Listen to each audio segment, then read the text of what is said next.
ஆங்கர்ஸ்லாம் வந்து பயப்படுற ஒரு ஹீரோனா நீங்களா தான் இருக்கிறீங்க. நட்டி என்ன அவரும் இப்போ நிறைய படங்கள் நல்ல ரோல்ஸ் பண்ணிருக்கு. அவர் இந்த படத்துல உங்களோட இணைஞ்ச போது நீங்க எப்படி இருந்துச்சு? நாங்கள் ரெண்டு பேரும் தான் முதல் படம், ஃபர்ஸ்ட் படம். அவர் எனக்கு எவ்வளோ சீனியர், ரொம்ப எக்ஸ்பீரியன்ஸ் ஆனாரு. அதெல்லாம் எதுவுமே இல்லாமல் ரொம்ப ரொம்ப ஃப்ரீடம் கொடுத்தாரு. முன்னாடி நீங்க மாடு ஏதாவது வளர்த்துருக்கீங்களா? நான் சின்ன வயசுல பார்த்து சின்ன பிள்ளைல இருந்தே ஆடு மாடுகளோட வந்தாங்க. ஊர்ல இருந்து மாப்பாரு ஆடு மாடுகளோட வருவாங்க. போகவிடம் வெகு தூரம் ரெண்டு நாளுக்கு முன்னாடி திருப்பி நான் அகைன் வாட்ச் பண்ணேன். உங்களோட மெட்ராஸ் ஸ்லாங் வந்துட்டு ரொம்ப வழக்கமாக பேசுறத அந்த ஸ்லாங் ரொம்ப டிஃப்ரெண்ட்டாக பேசியிருந்தீங்க. டேரக்டர் கொஞ்சம் நல்லா, அவரும் சின்ன வயசுல நல்லா பேச முடியாது. ஸ்பாட்ல கொஞ்சம் மிஸ் ஆனா கூட டப்பிங்ல நல்லா கரெக்ட் பண்ணி. இப்போ இந்த காதல் காட்சிகள் நடிக்கிறதுக்கு எப்படின்னா இருக்கு? சார் கூட ரொமான்டிக் சீன்ஸ்லாம் எப்படி இருந்துச்சு சொல்லுங்க. நீங்க மாறிட்டீங்க. ஸோ ரீசெண்டாக ஒரு இடத்துக்கு ஷூட்டிங் போயிருந்தீங்க. ஸ்கூல் பசங்க நிறைய பேர் வந்து உங்க கூட வந்து ஃபோட்டோ எடுத்துக்கிட்டாங்க. அது நியூஸ் வந்து போட்டப்ப நிறைய பேர் வந்து கீழே கமெண்ட் பண்ணியிருந்தாங்கன்னா, இந்த மனுஷனுக்கு வந்து இன்னும் கிராமத்தில் வந்து ரசிகர் பட்டாலும் நிறைய பேர் இருக்காங்க, இது அதுக்கு இந்த காணொலி தான் சாட்சிங்கிற மாதிரிலாம் சொன்னாங்க. நீங்கள் அந்த மாதிரி ஷூட்டிங் போகும்போது அந்த குழந்தைங்கள்லாம் உங்ககிட்ட வந்து ஃபோட்டோ எடுத்துக்கிட்டாங்க. அந்த தருணம் உங்களுக்கு எப்படி இருந்துச்சு? சந்தோஷமா. வணக்கம். வணக்கம். எப்படி இருக்கீங்க எல்லாருமே? நல்லா இருக்கும். நீங்க எப்படி இருக்கீங்க? ரொம்ப நல்லா இருக்கேன். ஓகே, ஸோ ஃபர்ஸ்ட் கேள்வி நான் டேரக்டர் இருந்து ஆரம்பிக்கிறேன். ஸோ விமல் சார் எந்த அளவுக்கு சார் ஒரு டேரக்டர் ஃப்ரெண்ட்லியான ஆக்டர்? நீங்க அதுலயே சொல்லிட்டீங்க, ஃப்ரெண்ட்லியான ஆக்டர், அது எந்த சந்தேகம் கிடையாது. ஓகே, அதாவது கதை கேட்கும் போது மட்டும்தான் அவரோட மொத்த கருத்து. அதாவது படம் ஆரம்பிச்சுன்னா நம்ம என்ன சொல்றோமோ அதை கரெக்டாக செஞ்சுட்டு அப்படியே டவுட்டாக இருந்தாலும் அது ரொம்ப நாகரிகமாக, ஓகே, ரொம்ப அழகாக கையாளுவார். நமக்கு டென்ஷனாக ஒரு டேரக்டர் டென்ஷனாகாமல் வேலை வாங்குறது, வேலை கேட்குறது, அவருக்கு தேவையானதை எடுத்துக்கிறது எல்லாமே அவ்வளோ அழகாக பண்ணுவார். ஒரு டேரக்டருக்கு ரொம்ப ஓகே. இந்த கதை எழுதுறதுக்கான ஒரு தாக்கம் ஒன்று வந்து வந்திருக்கும். எந்த இதோட தாக்கம் சார் இந்த மாதிரி கதை எழுதுறதுக்கு? இது என்னோட ஒரு மாட்டோட மரணம் தான் இந்த கதையில் இருக்கான. என்னோட சின்ன வயசில் என் வீட்டில் நடந்த அந்த ஒரு சம்பவம், என் வீட்டில் ஒரு உழவு மாடோட மரணம். அப்போ இந்த மாட்டை எப்படியாவது ஒரு கதையில் சொல்லணும்னு சொல்லிட்டு நான் இங்கே ஏதோ யோசிப்போம். அப்படி காலங்கள் வரும்போது ஒரு இடத்துல நான் இப்படி ஒரு கதையை முடிவு பண்ணோம். அது வெறும் ஒரு மாட்டை வச்சு அதுக்குள்ளே ஒரு கதை வேணும்ல. அப்படிங்கும்போது ஒரு ஃபேமிலி ட்ராமாவாக, ஒரு ஆக்ஷன், ஒரு லவ், வித்தியாசமான ஒரு ட்ராக் உள்ள ட்ரை பண்ணியிருக்கோம். எல்லாத்துக்கும் பிடிச்ச ஒரு சமரஞ்சகமான ஒரு படமாக இருக்கும். முதல்ல என்னென்னா ஒரு வடமஞ்சு வரட்டு அதை மையமாக வச்சு சினிமாவில் நம்ம ஃபஸ்ட்டு பண்ணுறோம் அப்படின்னு நினைக்கிறேன். அது கொஞ்சம் சந்தோஷமாக. இல்லை, வடம்னாலே என்ன அர்த்தம்னு எனக்கே தெரியல. நான் பக்கத்தில் இருந்து ஒரு பையன்ட்ட கேட்டால் அவன் சொன்ன இந்த தேர் இருக்கிற கயிறு பேர் தாண்டா வடம் அப்படிங்கிற மாதிரி கிட்டத்தட்ட அது எல்லாரும் தெரியும். ஆனால் அது என்னன்னா, இப்போ நீங்கள் மாட்டை பற்றி சொன்னால் மாடுனாலே ஜல்லிக்கட்டு அப்படி. ஆமா, ஜல்லிக்கட்டு மஞ்சு வரட்டு அப்படி சொல்லுவாங்க. அதுல வடமஞ்சு வரட்டுன்னு ஒண்ணு இருக்கு. ஜல்லிக்கட்டுங்கிறது பார்த்துருப்பீங்க. அப்படியாவரத்துல மஞ்சு வரட்டுங்கிறது என்ன கூட மாட்டை அவுத்து விட்டுருவாங்க. ஆமா, அது மண்டக ஓடி அது ஜாலி. இது அப்படி கிடையாது.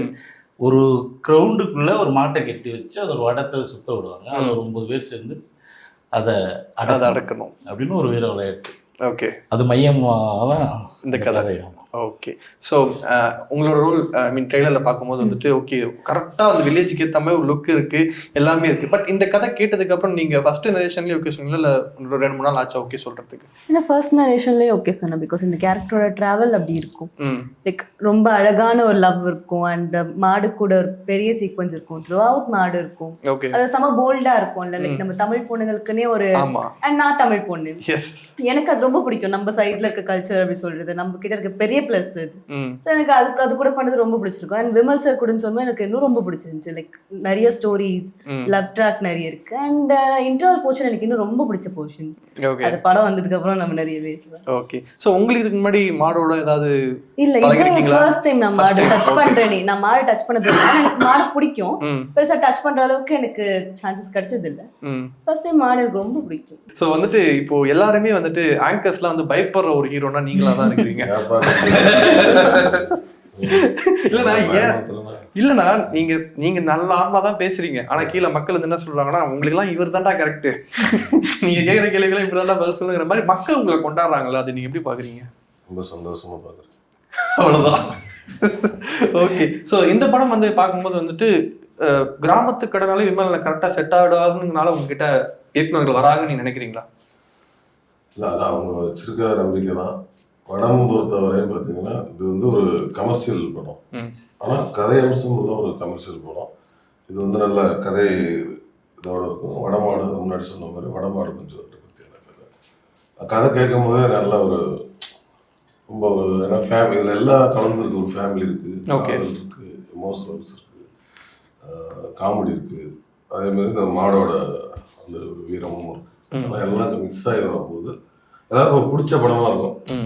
வந்து எல்லா கதையெல்லாம் அப்படியே மாற்றி மாற்றிட்டு இருக்கும். அதில் இது ஒரு வெரைட்டியான ஒரு கதை. இது ஒரு எல்லாருக்கும் பிடிச்ச மாதிரி கதையாக இருக்கும். இதில் சாங்காக இருக்கட்டும், கேமரா ஒர்க்காக இருக்கட்டும், வசனங்களாக இருக்கட்டும், நடிச்சது எல்லாமே வந்து ரொம்ப ஒரு ஓகே. ஸோ சார், படம் வந்து உங்களோட முதல் படம் எப்படி இருக்கு இப்போ இந்த ஃபீல்? படம் முடிச்சுட்டு இந்த ப்ரொமோஷன்ஸ்க்கு உட்காந்துருக்கும் போது நான் ஒரு 2 days முன்னாடி படம் பார்த்தேன் சார். ஓகே. படம் ஒரு கதை வந்து எனக்கு ஒரு 26 டைம் கதை சொல்லியிருப்பாரு சார். அப்படியா? எனக்கு மட்டும் இல்லை சார், அந்த கதை அவ்வளோ இன்ட்ரெஸ்டாக ஓகே. என்னோட பார்ட்னர்ஸ்லாம் போய் உட்கார வச்சுருக்கேன். உட்கார வச்சு கதை சொல்கிறேன். கதை அழகாக சொல்லுவார். இவ்வளோ கதை தான் அப்படி அழகாக சொல்லுவாங்க பார்த்தா படம் பியூட்டிஃபுல்லாக எடுத்திருந்தது. இப்போ வெளியிலேருந்து பார்க்கும்போது ஆர்டிஸ்ட்லாம் பார்க்கும்போது கொஞ்சம் தூரமாக தெரியும். ஓகே. பக்கமாக பழகும்போது ரொம்ப நெருக்கமாக இருந்தது. நான் ஒரு சார்கிட்ட ஃபோனில் சாரம் சொல்ல வாங்கி எடுத்தேன். அவர் அண்ணன் சொல்லுங்க அப்படின்னாரு. அப்போவே ரொம்ப ஃபேமிலி டச்சாக ஒரு ரொம்ப நெருக்கமாகிடுச்சு. ஓகே. சரி பரவாயில்ல, சினிமாங்கிறது தூரமாக இல்லை, மக்களை கலந்து தான் இருக்குது அப்படின்னு ஒரு ஃபீல் வந்து நாங்கள் ஒரு வருஷமாக டிஸ்கஸ் பண்ணோம். ஓகே. இது சம்மந்தமாக பேசிகிட்டே இருந்தோம். இப்போ ஏதாச்சும் வந்து நமக்கு சமுதாயத்துக்கு ஏதோ ஒன்று வெளித்தரல நல்லா காட்டணும், எல்லா மக்களுக்கும் போய் சேரணும்னு ஒரு ஃபீல் இருந்தது. அப்போ தான் அந்த மாடை பற்றி பேசிகிட்டு இருக்கும்போது, ஏன்னா தாய்ப்பாலுக்கு அப்புறம் மாட்டுப்பால் தான், நாங்கள் கிராமத்தில் இருந்து தான் வந்தோம். மாட்டுக்காக நம்ம ஏதாச்சும் ஒன்று பண்ணணும் அப்படின்ட்டு இந்த படம் எடுத்தது வந்து நான் பெரிய நன்றி கடன் நினைக்கிறேன். ஓகே. ஏன்னா மாடு சம்மந்தப்பட்டது நிறைய பேர்கள் நிறைய விஷயங்கள் எடுத்து சொல்கிறாங்க சமுதாயத்தில். நாங்கள் வந்து பர்டிகுலராக அந்த மாட்டை பற்றி எடுத்து சொன்னனால, அந்த வாய்ப்பு எங்களுக்கு கிடைச்சதுனால இந்த இறைவனுக்கு பெரிய நன்றி சொல்கிறோம். ஸோ அதனால் நல்ல அனுபவமாக இருக்குது. ஓகே. எல்லாருமே சப்போர்ட் பண்ணாங்க, ஒரு நாள் கூட லேட் பண்ணல, எல்லாருமே சப்போர்ட் பண்ணாங்க. ஆனால் படம் எடுக்கிறதுக்கு ஃபஸ்ட்டு டிஸ்கஸ் அதிகமாக இருந்தது. ஆனால் படம் எடுத்து முடிச்சுட்டு இந்த DRR எல்லாமே சீக்கிரமாக பண்ணி கொடுத்தாங்க, எல்லாருமே சப்போர்ட் பண்ணி கொடுத்தாங்க. இப்போ ஆர்டிஸ்ட் அத்தனை பேருமே நல்ல ரெஸ்பான்ஸாக இருந்துட்டாங்க. ஓகே. ஸோ கேரக்டர்ஸாக எல்லாருமே வந்து நோன் கேரக்டர்ஸ். நீங்கள் இதுக்கு முன்னாடி ஏதாவது சஜஷன் வச்சுருந்தீங்கன்னா அந்த கேரக்டருக்கு விமலானுக்கு தான் ஃபஸ்ட்டு மைண்ட் வச்சு கதை சொன்னீங்களா, இல்லை வேறு ஏதாவது ஹீரோஸ் இருந்தாங்களா? இல்லை அப்படி இல்லை, ஒரு கதை மாறல. கதை ரெடி பண்ண விமல் சார் தான் இல்லை ட்ரை பண்ணாங்க.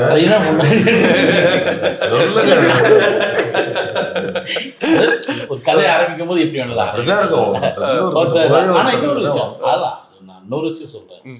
ஆப்ஷன்னா அதில் யார் மெயின் ஒரு விஷயம் இருக்குல்ல. ஆமாம். அப்படின்னு ஒரு விஷயம் இருந்துச்சு. நான் இப்போ அவங்க படம் பண்ணிக்கிட்டு இருப்பாங்க, நம்ம எந்த டேட் இப்போ ப்ரொடியூசர் வந்து வர்றாங்க, அந்த இதுக்குள்ளே ஒரு படம் எடுத்தாகணும் அப்படின்னு ஒரு விஷயம் இருக்குல்ல. அப்போ நேராக பார்த்தோம். இன்னொன்று, இந்த படத்துக்கு ஆப்டான ஹீரோ உங்களுக்கே தெரியும். ஆமாம். இது யாருமே சொல்லுவாங்க அந்த கதைக்கு விமல் சார் தான். இந்த உண்மையிலேயே நான் இல்லைன்னு சொன்னா கூட நான் தப்பா யோசிச்சுக்கேன்னு அர்த்தம். அப்போ இவர் தான் அது கரெக்ட். சார் ஆக்ஷன் பண்ணி பார்த்ததில்ல, நாங்கள் போய் நிறைய படங்களை ஒரு படம் பார்த்துருக்கோம். நிறைய ஆக்ஷன் பண்ணி ஃபைட்டெல்லாம் பெருசாக பண்ணி பார்த்ததில்ல. இந்த படத்தில் வந்து அவ்வளோ அழகாக பண்ணியிருக்காரு. கதைக்கு தேவையாக இருக்குது, கதைக்கு தேவையா மக்களுக்கு நம்ம பார்த்தோம்னா இந்த இடத்துல இது வரணும். அது ஒரு ஃபைட்டை வந்து கதை கேட்கும். ஓகே. இந்த இடத்துல சண்டை வேணுங்கிறது இந்த கதை கேட்கும். மாண்டடா இந்த இடத்துல ஒரு ஹீரோக்கு ஒரு ஃபைட்டு இல்லை ஹீரோயின் அப்படிலாம் எதுவுமே கிடையாது. நீ பார்த்தீங்கன்னா படம் இந்த இடத்துல ஒன்று அடிக்கணும்டா அப்படின்னு ஒரு உங்களுக்கு தோணும்ல, இந்த இடத்துல நீங்க இருந்தாலும் அடிப்பீங்க. ஓகே. அவ்வளோதான். அந்த வெற்றிங்கிற கேரக்டர் யாரை ஒருத்தர் நேசிக்கிறாங்களோ அவங்க அதுக்கு ஒரு தப்பு நடக்கும், ஒருத்தர் அடிக்க தானே செய்யும், கோபம் வரத்தானே செய்யும். ஒரு சராசரி மனுஷனோட கோபம் அதுக்கு ரொம்ப பிடிச்சவங்களுக்கு நடக்கும்போது எல்லாருமே ஹீரோ தான். ஓகே. ஒரு எறும்பு கூட நீங்க நசுக்கும் போது கடிச்சிட்டு தான் சாகும். அப்போ ஒரு மனுஷனுக்கு என்ன உணவு பிடிச்சிருக்கும், சண்டை வரத்தானே செய்யும். இது ஒரு அப்படித்தான் இருக்கும், அது ஒரு லைவா தான் இருக்கும். நீ சண்டைன்னு ஒரு ஃபைட்டா நீங்க அதை பார்க்கவே முடியாது, வேணும்னே திணிக்கப்பட்ட மாதிரி இருக்காது. அது ஒரு கதைக்கு தேவையான ஒரு ஃபைட்டா இருக்கும். Okay, super. ஸோ சார் கூட ரொமான்டிக் சீன்ஸ்லாம் எப்படி இருந்துச்சு சொல்லுங்க. நீங்க மாறிட்டீங்க. அந்த போஸ்டர் பார்த்து இதை பாக்குறேன். மேல இருக்க யாருமே செருப்பு போடல, கீழே இருக்கவங்க எல்லாரும் செருப்பு. அவங்க வில்ல அவங்க ஹீரோ. நீ போய்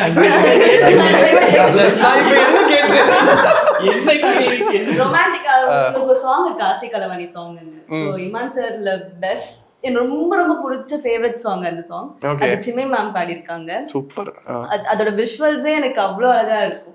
Prasanna sir thank you so much, அவ்வளோ அழகா காட்டுது. லைக் என் கேமராமேன் ஓகே. ரொம்ப அழகா இருந்துச்சு எனக்கு. ரொமான்ஸுமே அவ்வளோ என் ட்ரீம்ல வருவார் அவரு. So one side love story மாதிரி. ஸோ என் ட்ரீம்ல நான் எவ்வளோ ட்ரீமியா பண்ணி பார்க்குறேனோ அவ்வளோ அழகு. ஓகே. இப்போ இந்த காதல் காட்சிகள் நடிக்கிறதுக்கு எப்படின்னா இருக்கு? பழகி போச்சு. ஓகே. அதுக்கு ஏதாவது ரீடேக்லாம் கேட்டாங்கன்னா நீங்க என்ன பண்ணுவீங்க? சரி, ஓகே. அப்படி வரீங்க. எந்த சீனா இருந்தாலும் காமெடியா இருக்கட்டும், ஃபைட்டா இருக்கட்டும், ஒரு ஆர்டிஸ்ட் டைரக்டர் வரும்போது நம்ம வரைய எடுத்துட்டு தான் இருப்பாரு, பண்ணிட்டு தான் இருக்கணும். ஓகே. அப்படி. ஆனா காதல் காட்சிக்கு மட்டும் ரீடேக்கே போக மாட்டார். அது மட்டும் ஃபர்ஸ்ட் டேக்ல என்ன பண்ணிரலாமா? அது எல்லாமே ஒரே டேக் தான். ஓகே. ஸோ நட்டி அண்ணன் அவரும் இப்போ நிறைய படங்கள் நல்ல ரோல்ஸ் பண்ணிருக்கு. அவர் இந்த படத்துல உங்களோட இணைஞ்சும் போது நீங்க எப்படி இருந்துச்சு செட்ல? ரொம்ப நல்ல ஒரு அண்ணன் வந்து நட்டி அண்ணன் வந்து நாங்கள் 2 பேரும் இதான் முதல் படம், ஃபர்ஸ்ட் படம். அவர் எனக்கு எவ்வளோ சீனியர், ரொம்ப எக்ஸ்பீரியன்ஸான ஆள். அதெல்லாம் எதுவுமே இல்லாமல் ரொம்ப ரொம்ப ஃப்ரீடம் கொடுத்தா. 2 பேரும் ஃபைட்லாம் இருக்குது. ரொம்ப வந்து அது ஃபைட் பண்ணுறதுக்கு ரொம்ப என்னையும் ஊக்கப்படுது. பரவாயில்ல, அதிகம் ரியலாகவே வரட்டும். ஓகே. அப்படின்னு ரொம்ப அவரும் நிறைய விஷயங்கள் ரொம்ப சப்போர்ட்டாக இருந்தார். எல்லா ஆர்டிஸ்டுமே அதில் ரொம்ப, தம்பி பாலசரவணனா இருக்கட்டும், முனிஸ்காந்த், எனக்கும் பாலா தம்பிக்கு நிறைய காம்பினேஷன். ஓகே. சரவண சக்தி அவருக்கும் எனக்கு, பாலசரவணன், அந்த பொண்ணு, எல்லா படத்துலையும் காம்பினேஷன் இருக்கும். இவங்கெல்லாம் கூடவே இருக்கிற மாதிரி இருக்கும் பாலா எல்லாமே. அதுக்கப்புறம் நட்டி அண்ணன் வந்து அவர்கிட்ட வந்து அந்த ஃபைட்டு 2 சீன் அந்த மாதிரி தான் இருக்கும். அப்புறம் அப்பா வந்து ஆடுகளம் நிறைய அவங்க நடிச்சிருக்காங்க. அம்மா வந்து இந்துமதி அம்மா, அவங்க கோயம்புத்தூர், அவங்க வந்து அம்மா நடிச்சிருக்காங்க. அந்த ஒரு பாண்டிங் நல்லா இருக்கும். அதே மாதிரி கீதா அக்கா, அவங்க வந்து அத்தையை நடிச்சிருக்காங்க. எல்லாமே ஒரு ரொம்ப ஒரு பழகினவங்க, நெருக்கமானவங்க. இவங்க எல்லாத்து கூட நடிச்சிருந்தாலும் நடிகை கூட இதுதான் முதல் படமா இருக்கும்போது அது முதல் படம் மாதிரியே தெரியல. ஓகே. ஒரு 2-3 படம் பண்ண அந்த ஃபீல்ல நல்லா இருந்துச்சு. ஓகே. ஸோ ட்ரெய்லர் கட்டு வேணும்னே இப்படிதான் பண்ணணும், ஆடியன்ஸுக்கு வந்து இந்த படத்தோட கதை எதுவும் தெரியக்கூடாது, நிறைய கட் பண்ண மாதிரி தான் இருக்கு சார். என்ன சார் காரணம் அதுக்கு? உள்ள கதை இருக்கு. இது சார் கதை ஆடியன்ஸுக்கு ஓகே இந்த படம், இந்த படத்தை இதான் எதிர்பார்க்க போறோம் அப்படின்னு ஒரு இதுக்கு மேல நீ படம் பாருங்களேன். இதுக்கு மேல என்ன ஷாட் போட்டாலும் உங்களுக்கு ஒரு விஷயம் தெரியும். ஓகே. ஒரு கதை கொஞ்சம் கரெக்டா போகும். நீங்க எந்த ஷாட்டை எங்க போட்டா நம்ம நமக்கு ஒரு பயம் இருக்குல்ல டேரக்டா. இன்னொரு விஷயம் என்னன்னா, இப்ப சார் படம் ஆக்ஷன் படம், இன்னும் சார் ஒரு ஆக்ஷன் படம் பண்ணிட்டாருன்னு மைண்ட் செட் பண்ணணும். படம் பார்க்குறவங்க சார் ஜாலியாக பண்ணியிருக்காரு, அப்படி பண்ணியிருக்காரு, அப்படிலாம் கிடையாது.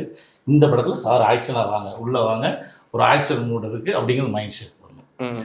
உள்ளே வந்துட்டாங்கன்னா அவருக்கு என்னென்ன தேவையோ அதை நம்ம கொடுத்துருவோம். ஓகே. உள்ளே வரணும்ல. இப்போ சார் இப்படி ஒரு ஆக்ஷன் பண்ணியாரு, உள்ளே வந்து ஒரு விஷயம் இருக்குல்ல, உள்ளே வரும்போது அவருக்கு பயங்கர ஹாப்பியான ஒரு படம் வரும். ஓகே. இப்போ நீங்கள் டீச்சர் பார்த்தோன்னு கேட்குறீங்களா? ஆமாம். வழக்கமாக நம்மளும் ஒரு ஃப்ளேவர் கட் பண்ண முடியாது. ஆனால் இதுக்குள்ளேயும் ஒரு கதை இருக்கு. இதுக்குள்ளேயும் இந்த மாடு அப்படி தூக்குல அதாங்கிறது அங்கேயே ஆரம்பிச்சிருதுல, அது நம்ம புதுசு தானே. ஆமா, கரெக்ட். அப்ப இப்படி ஒரு மாடு உள்ள இருக்கு, இங்க ஒருத்தர் சண்டை போறாரு, இது ரெண்டையும் நீ கனெக்ட் பண்ணிட்டாலும் அது ஒரு கதை இருக்கு.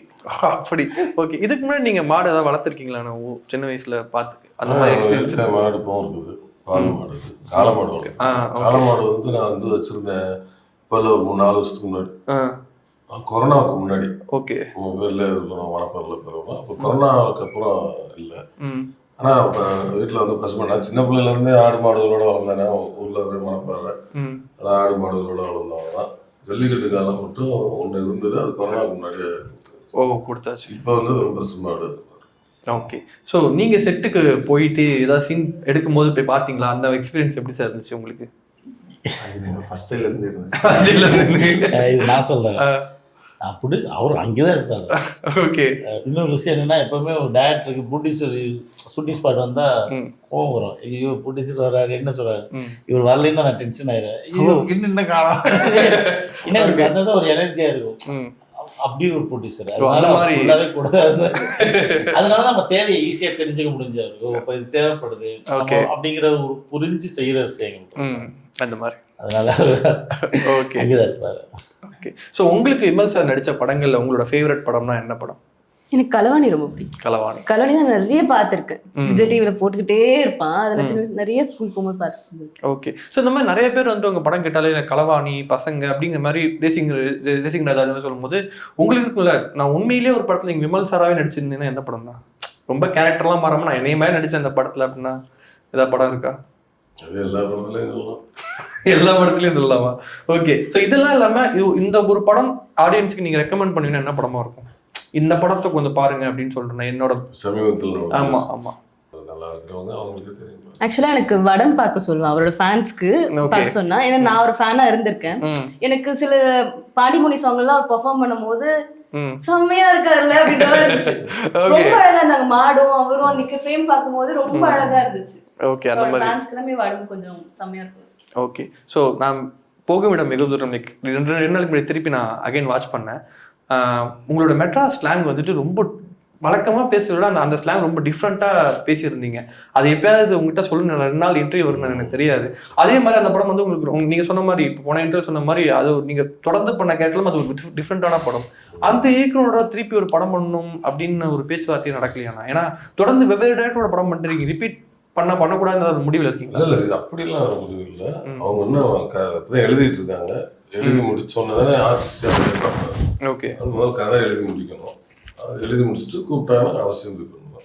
ஓகே. இல்லை அந்த கதை யாரை கேட்குதோ அவங்க தான் முடிவு. ஓகே. நீங்கள் ஆனால் ஒரு இனிஷியேட் நம்ம ஒரு திருப்பி ஒரு படம் பண்ணலாம்னு நீங்கள் கேட்க மாட்டீங்க நம்ம போய் எப்படி? ஓகே. அது அவங்க தான் டிசைட் பண்ணுவாங்க. ஆரம்பத்துல இருந்து அந்த இதெல்லாம் சொல்லுவோம். அந்த கதைக்கு இப்போ ஒரு கதை அடுத்து ரெடி பண்றாரு, அதுல நான் ஒத்துருவேன் அப்படின்னு தெரிஞ்சுன்னா அவரேன்ட்டு வர போறாரு. ஓகே. இனிமேதான் ஒரு டேரக்டர் அவங்களுக்கு இல்லை அவருக்கு இந்த கதைகளை அவருக்கு செட் ஆகுது இன்னொரு ஆள் போகணும், அது அவங்க தான் டிசைட். ஓகே. கூப்பிட்டா சந்தோஷம், கூப்பிடலன்னா ரொம்ப சந்தோஷம். ஓகே. ஸோ அந்த சென்னை ஸ்லாங் பிடிச்சதுக்கான காரணம் சென்னையில இருந்தப்ப நிறைய பழகின அது ஒரு பெரிய அது அந்த டேரக்டர் கொஞ்சம் நல்லா அவரும் சென்னை ஸ்லாங் நல்லா பேசக்கூடிய ஆளு. ஸ்பாட்ல கொஞ்சம் மிஸ் ஆனா கூட டப்பிங்ல நல்லா கரெக்ட் பண்ணி ரொம்ப ரொம்ப மைல்டு சென்னையா இருக்கும். ரொம்ப சென்னை பாதச்சும் இருக்காது, நம்ம அந்த ஐயா என்ன அந்த மாதிரி இருக்காது, நடுவுல ஒரு மீட்டர்ல இருக்கும் அந்த ஸ்லாங். அதனாலதான் ஒன்னொன்னா சொல்லி கொடுத்து. ஓகே. ஸோ ரீசெண்டாக ஒரு இடத்துக்கு ஷூட்டிங் போயிருந்தீங்க, ஸ்கூல் பசங்க நிறைய பேர் வந்து உங்க கூட வந்து ஃபோட்டோ எடுத்துக்கிட்டாங்க. அது நியூஸ் வந்து போட்டப்ப நிறைய பேர் வந்து கீழே கமெண்ட் பண்ணியிருந்தாங்கன்னா, இந்த மனுஷனுக்கு வந்து இன்னும் கிராமத்தில் வந்து ரசிகர் பட்டாலும் நிறைய பேர் இருக்காங்க, இது அதுக்கு இந்த காணொலி தான் சாட்சிங்கிற மாதிரிலாம் சொன்னாங்க. நீங்கள் அந்த மாதிரி ஷூட்டிங் போகும்போது அந்த குழந்தைங்கள்லாம் உங்ககிட்ட வந்து ஃபோட்டோ எடுத்துக்கிட்டாங்க, அந்த தருணம் உங்களுக்கு எப்படி இருந்துச்சு? எப்படி சந்தோஷமா தான். ஓகேண்ணா. இல்லை நான் ஜஸ்ட் நீங்கள் இதெல்லாம் சந்தோஷமா இருக்கும். குழந்தைகளா இருக்குது. நான் என்னன்னா இந்த ஃபோட்டோ எடுக்கிறதுக்கு மட்டும் யாரையும் காக்க வைக்கிறதுக்கோ, ஓகே, இல்லை அவங்கள உதாரணம். ஏன்னா நம்ம வந்து ஆண்டவன் அந்த ரோல் கொண்டு வந்தது இதுதானே. நமக்கு அவங்க ஒரு ஃபோட்டோ எடுக்கிறதுல வந்து நம்ம இது பண்ணுறது அதெல்லாம் முடிஞ்ச அளவுக்கு என்னால் எவ்வளோ நேரம் அவங்களோட ஸ்பெண்ட் பண்ணி எடுக்க முடியுமோ அவ்வளோ எடுப்பேன். ஓகே. அதெல்லாம் அதில் ஒரு பெரிய இதெல்லாம் பண்ண மாட்டேன். சூப்பர்ண்ணா, சூப்பர். ஸோ March 6 படம் ரிலீஸ் ஆகுது சார். இப்போ வந்து ஆடியன்ஸ் வந்து தேட்டருக்கு கொண்டு வரதே வந்து ஒரு மிகப்பெரிய ஒரு விஷயமா இருக்கு. ஏன்னா ஒரு மாதத்தில் ஓடிடியில் வந்துடும் சொல்லிட்டு ஒரு சில பேர் வெயிட் பண்ணுறாங்க. ஆடியன்ஸ் இந்த படத்தை தேட்டரில் வந்து பார்க்கணுங்கிறதுக்கான காரணங்கள் என்னவா சொல்கிறீங்க? இது வந்து தேட்டருக்கான படம். நீங்கள் சில படங்கள் வந்து தேட்டரில் மட்டும் பார்த்தா அவ்வளோ அழகாக இருக்கும். ஏன்னா அவ்வளோ விஷயங்கள் இதில் நீங்கள் வந்து தேட்டருக்குள்ளே வந்து வெளியே போகும்போது ஒரு வடை 5 விரட்டு ரைஸ் பார்த்த ஃபீல் அப்படியே இருக்கும். ஓகே. ஒரு குடும்பம் வந்தீங்கன்னா உங்கள் ஊருக்குள்ளே உங்கள் ஊர் திருவிழாவில் ஒரு வடை 5 விரட்டு நடந்தால் என்ன ஃபீல் இருக்குமோ அது உங்கள் கண்ணுக்கு முன்னாடி இருக்கும் கண்டிப்பாக போகும்போது. இது வந்து நீங்கள் வந்து பார்த்தா தானே நம்ப முடியும். அதனால நீங்க கண்டிப்பா அது தியேட்டர்ல பார்க்க வேண்டிய படம். இன்னொரு வருஷம் பயங்கர ஜாலியாகவும் ஒரு என்டர்டைன்மெண்டா இருக்கும். அதுக்குள்ள காதல், துரோகம், அன்பு எல்லாமே கலந்த ஒவ்வொருத்தரும் இருக்காங்கல்ல, இதெல்லாமே ஒவ்வொரு கேரக்டர். ஓகே. எல்லாத்துக்கும் ஒரு கதை இருக்கு. Super sir. அதனால இது ஒரு புது அனுபவம் கண்டிப்பா ஒரு டேரக்டரா நான் சொல்றேன் கண்டிப்பா இருக்கும். ஓகே, நம்புறேன். அது மேல நீங்க என்ன சொல்றீங்க ஆடியன்ஸ்க்கு படம் பத்தி? படம் இது வந்து ஒரு கமர்ஷியல் படமாக இருந்தாலும் ஒரு குடும்ப கதையாக இருக்கும். காதல், சென்டிமெண்ட்டு, காமெடி எல்லாம் நிறைந்த ஒரு கமர்ஷியல் படத்துக்குள்ள ஒரு நல்ல கதையம்சம் கொண்ட ஒரு கமர்ஷியல் படமாக இருக்கும். வேறு இதில் வந்து இந்த வடமாடு பார்க்காதவங்களாம் வடமாடு இதில் வந்து வடமாடு இந்த மேட்ச்லாம் நடக்குது. இதெல்லாம் வந்து ரொம்ப பார்க்குறதுக்கு சுவாரஸ்யமாக இருக்கும். அதனால் March 6 திரைக்கு வருது. எல்லோரும் ஃபேமிலியோடு ஒரு ஜாலியாக பார்த்துட்டு ஒரு நல்ல படமாக அமையும். எல்லோரும் தேட்டருக்கு வாங்க, பாருங்கள், உங்களுக்கெல்லாம் பிடிச்ச படமாக இருக்கும். ஓகே, ஸோ நன்றி, ரொம்ப நன்றி எங்களுக்கு இன்டர்வியூ கொடுத்ததுக்கு. ஸோ வடம் படம் மிகப்பெரிய வெற்றி படம் அப்படின்னு சொல்லிட்டு டீம் சார்பாக வாழ்த்துக்கள். நன்றி நன்றி நன்றி. தேங்க்யூ.